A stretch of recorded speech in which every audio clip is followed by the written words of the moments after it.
Bien-aimé, qu'est-ce qui allait arriver si Jésus-Christ n'était pas mort et ressuscité un jour? Bien-aimé, la Bible dit ceci: tous ont péché, sont privés de la gloire de Dieu. Ce monde est tombé dans le péché, c'est par la désobéissance d'Adam et Ève. Voilà que le monde tout entier est tombé dans le péché. Le monde tout entier est privé de la gloire de Dieu, parce qu'auparavant l'homme vivait dans la gloire de Dieu, le jardin d'Éden. C'est pourquoi désormais, après que tout homme ait été reconnu pécheur, tout homme doit payer de chaque acte qu'il peut poser. Chaque acte mauvais que l'homme pose, il doit payer absolument. Qui tue par le paix sera tué par le paix. Qui avorte doit mourir parce qu'il a tué. Bien-aimé, Jésus est venu s'interposer entre les actes mauvais que nous avons posés et la sentence qui doit nous arriver par rapport à l'acte posé.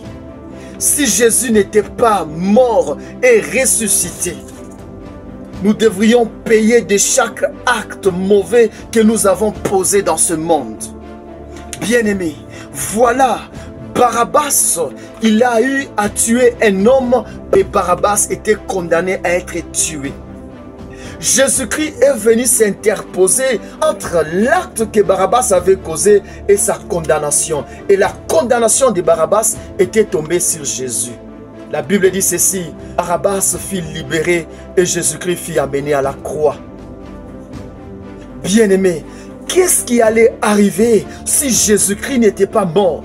Si toi, tu n'as pas cru en Jésus, tu allais payer de tous les actes mauvais que tu as déjà commis.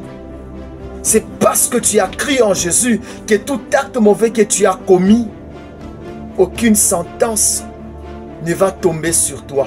Tu vas payer aucun acte. Mais tu as posé l'acte, mais tu ne vas pas payer les prix. Bien-aimé, pourquoi Christ est descendu dans le séjour des morts? Il est descendu dans le séjour des morts pour fermer le séjour des morts aux chrétiens. Parce qu'auparavant, tout le monde qui mourait, bon ou mauvais, descendait dans le séjour des morts. Dans le séjour des morts, il y avait une parcelle du mauvais séjour des morts et du bon séjour des morts. C'est pourquoi Lazare, lorsqu'il est mort, les riches aussi lorsqu'il est mort, Abraham a dit aux riches: tu ne peux pas traverser, venir ici où nous sommes. Mais lorsque Christ est venu, il a enlevé le bon séjour des morts. Il a enlevé tous ces gens qui étaient enfermés dans le séjour des morts. Il les a amenés au ciel. C'est pourquoi la Bible dit ceci: à la résurrection de Jésus-Christ, la ville de Jérusalem était remplie des hommes qui étaient bien-aimés. Si Jésus est descendu au séjour des morts, c'est pour fermer le séjour des morts contre toi et ouvrir le ciel pour toi. Tu ne mourras pas parce que les sorciers ont décidé. Tu ne descendras pas au séjour des morts parce que l'homme a décidé. Tu ne descendras pas au séjour des morts parce que les démons ont décidé. Tu ne descendras pas au séjour des morts parce que l'homme a décidé. Il n'y a plus de malédictions sur toi parce que Jésus-Christ a hérité de ces malédictions. Tu ne descendras pas au séjour des morts parce que Jésus a fermé les séjours des morts pour ceux qui ont crié en lui. Que Dieu vous bénisse. Seigneur Jésus, je t'accepte comme Seigneur et Sauveur parce que tu as pris mes péchés, tu m'as pardonné, tu as payé les prix que je devrais payer.